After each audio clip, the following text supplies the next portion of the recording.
and welcome to the third part of manipulating source. Today I'm going to talk about rationalizing, which is basically where the square root disappears using the idea of the difference of two squares. So the idea or the rule about the difference of two squares is, for example, we know that a squared minus b squared is can be written as a plus b all multiplied by a minus b.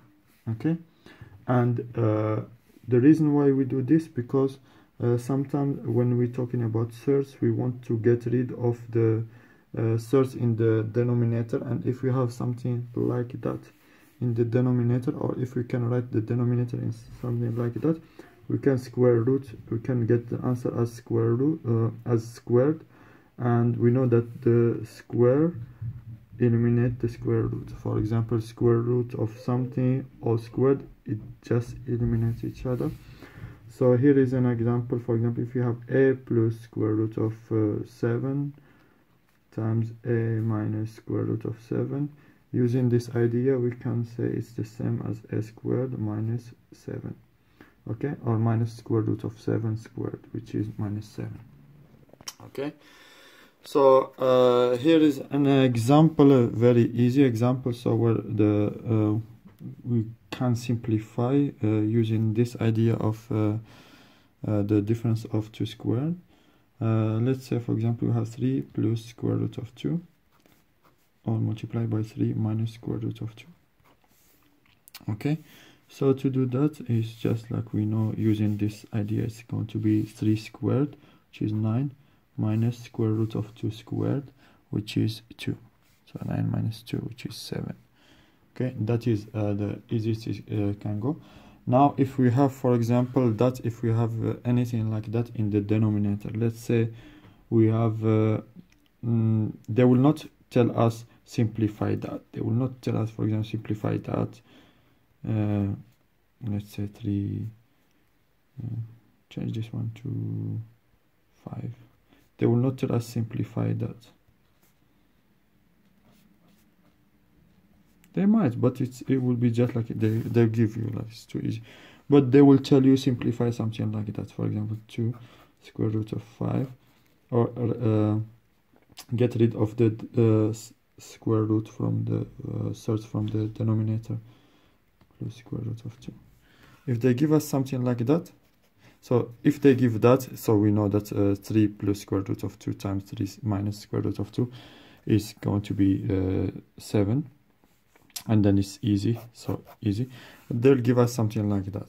Okay, and the way how we do it, we know that if we multiply the numerator and denominator by the same number, which is not equal to 0, nothing changed, so the fraction stays the same. So we can say we can multiply the numerator and denominator by this number, minus square root of 2, 3 minus square root of 2.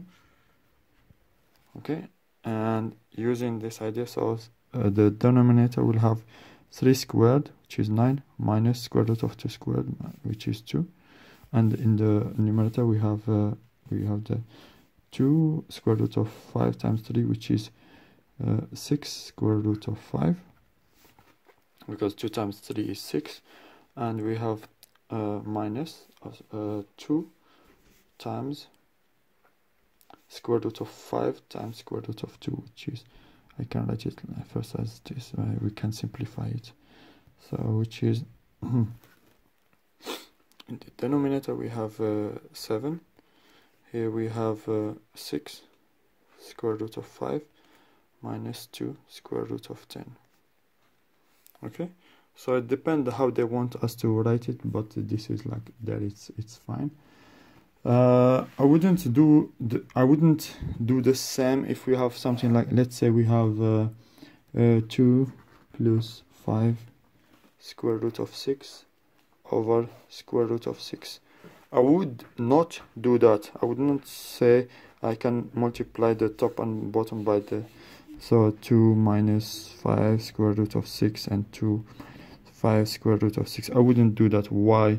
Because because I would not get rid of the square root from the denominator, but it will stay there.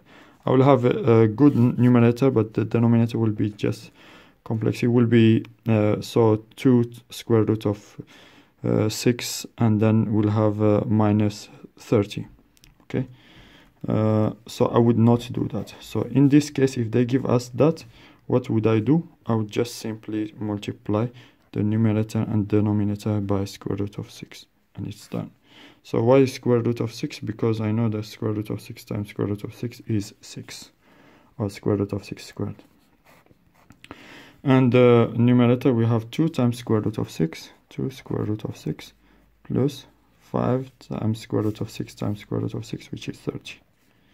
Okay, and we can simplify this, because we know that, so divide everything by 2 basically, which is square root of 6 plus 15 over 3.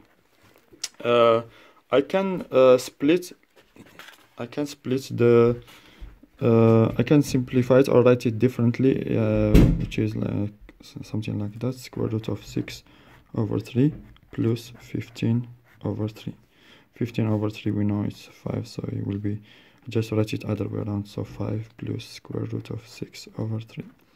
Okay, please be careful what I've done in here. I split the numerator to 2 parts. I cannot do the same if I had something like 3 over square root of 6 plus 15.